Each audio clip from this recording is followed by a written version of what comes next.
Hello everyone, मेरा नाम है एडवोकेट अनिमेश रायजादा और आज हम एक ऐसे लीगल डॉक्यूमेंट की बात करेंगे जिसे आपने अगर टाइम रहते नहीं बनवाया तो हो सकता है आपके जाने के बाद आपका परिवार सालों तक कोर्ट के चक्कर काटे। तो मैं बात कर रहा हूँ विल यानी वसीयतनामा की। तो आज की वीडियो हम समझेंगे कि विल क्या होता है, विल बनाना जरूरी क्यों होता है, विल बनाते वक्त हमें किन चीजों का ध्यान रखना है और आपके जाने के बाद विल एग्जीक्यूट कैसे होती है।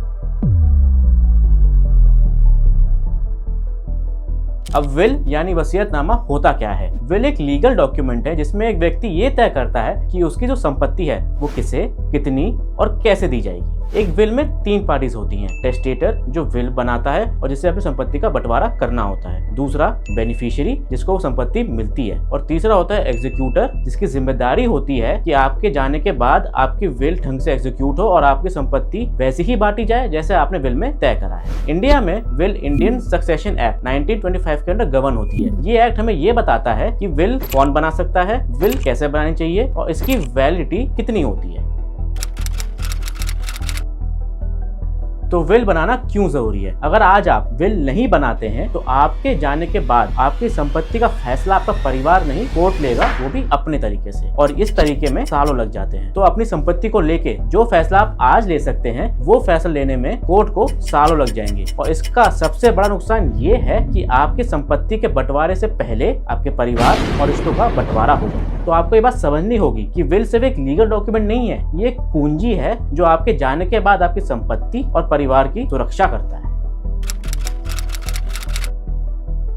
विल बनाने से पहले आपको कुछ बातों का और कुछ क्लॉजेस का जरूर ध्यान रखना चाहिए, क्योंकि अगर आप इनका ध्यान नहीं रखेंगे और इन्हें इग्नोर करेंगे तो हो सकता है कि एक विल के होते हुए भी आपका परिवार कोर्ट के चक्कर काटता रहेगा। तो सबसे पहली बात यह कि जो विल बना रहा है उसकी उम्र 18 साल से ऊपर होनी चाहिए और जब वो बंदा विल साइन करे तो वो 2 विटनेस के सामने करे। और तीसरी चीज ये है कि जब आप विल बनाएं और उसे साइन करें तब आप पर कोई दबाव नहीं होना चाहिए और आप मेंटली फिट होने चाहिए। इसका प्रमाण लेने के लिए आप किसी भी डॉक्टर से साइन करवा सकते हैं जो गारंटी लेगा कि जब आपने विल बनाई और साइन करी तब आप किसी दबाव में नहीं थे और मेंटली फिट थे। और आखिरी चीज जो आपको अपनी विल में इंक्लूड करनी है वो है नो कंटेस्ट क्लॉज। इस क्लॉज का ये मतलब होता है कि जो भी इस विल में बेनिफिशियरी है अगर वो इस विल को कंटेस्ट करता है फ्यूचर में तो वो अपनी संपत्ति जो उसको मिली है वो सब खो देगा। इसका फायदा ये है कि कई बार हमने देखा है कई केसेस में कि लोग विल कंटेस्ट कर देते हैं ताकि उनको ज्यादा शेयर मिल जाए और इस चक्कर में जिनको वो संपत्ति मिल रही होती है वो भी साल तक रुक जाती है। तो नो कंटेस्ट क्लॉज से ये फायदा है कि अगर कोई ये विल को कंटेस्ट करेगा तो वो अपने संपत्ति का पार्ट खो देगा और इस वजह से कई लोग विल कंटेस्ट नहीं करेंगे।